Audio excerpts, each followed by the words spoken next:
তারা সেই চেয়ারে বসে ইলেকশন করতে পারবেন না, তাহলে এটা দাবি। আর যদি তারা চেয়ারে বসে ইলেকশন করেন তাহলে আসলে লেভেল প্লেইং ফিল্ড বলতে কিছু থাকেই না।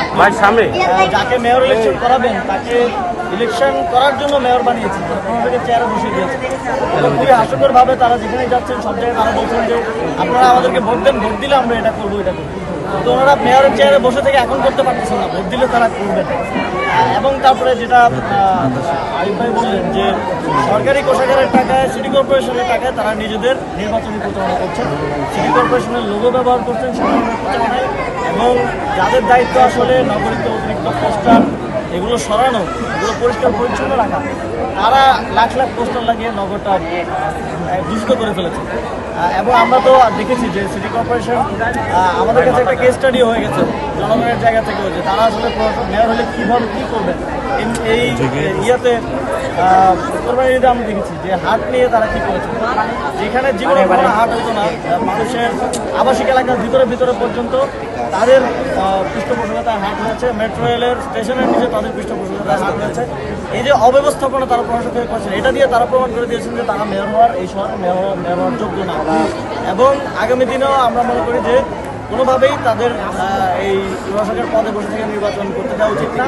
তাহলে এই নির্বাচন নৈতিকভাবে এবং এই নির্বাচন প্রসিডিউরালভাবেও এই নির্বাচন একটা প্রশ্নবিদ্ধ এবং এক ধরনের অবৈধ নির্বাচনের রূপ নিতে পারে। আসিফ ভাই, আপনারা তো জোট থেকে বের হয়ে আপনারা আলাদাভাবে নির্বাচন করছেন, কিন্তু এই নির্বাচনে আসলে জোটবদ্ধভাবে নির্বাচন করলে যে সহযোগিতাটা পেতেন, এবার আসলে সেখান থেকে বের হয়ে করাটা কিছুটা চ্যালেঞ্জিং করতে হবে। জাতীয় নাগরিক পার্টি এককভাবে স্থানীয় সরকার নির্বাচনে অংশগ্রহণের জন্য সর্বাত্মক প্রস্তুতি নিচ্ছে। ইতিমধ্যে আপনারা জানেন আমাদের 100 জন প্রার্থীর নাম ঘোষণা করা হয়েছে, আরও 100 জনের নামে এই কিছুদিনের মধ্যেই ঘোষণা করা হবে। 5টি সিটি কর্পোরেশনের প্রার্থীদের নাম ঘোষণা করা হয়েছে। আমরা সারা দেশে আমাদের প্রস্তুতি নিচ্ছি স্থানীয় সরকারে অংশগ্রহণ করা, এবং সেই সক্ষমতা আমাদের রয়েছে। এখন জোটের বিষয়ে, জোটে নির্বাচন হবে কি হবে না সেটা সব রাজনৈতিক দল মিলে বসে তফসিলের পূর্বে বসে এটা বিষয়টা মানে এখনো কি সুযোগ আছে যে জোটবদ্ধভাবে নির্বাচন করার? দেখা যাক। ভাই, সম্প্রতি একটা কথা শুনতে পাচ্ছি যে বলছে যে শর্ত মেনে আওয়ামী লীগের নেতারা চাইলে স্থানীয় নির্বাচনে অংশ নিতে পারবে, এই প্রেক্ষিতে আপনাদের বক্তব্য? না, এখন আমাদের একটা মুশকিল হয়েছে, এই সরকার তো অনেকে মিলে চালাচ্ছে, আবার আওয়ামী লীগেরও কিছু সফট সাপোর্টার এই গভর্নমেন্টে আছে। এখন আমরা দেখি যে আওয়ামী লীগের এই সরকারের একটা অংশ তারা ইলেকশন কমিশনের সাথে কথা বলে আওয়ামী লীগের নেতারা যেন নির্বাচনে অংশগ্রহণ করতে না পারে, যারা আওয়ামী লীগের পোস্টেড আছে বা আওয়ামী লীগ করেন, সেটা নিয়ে আলাপ করছে।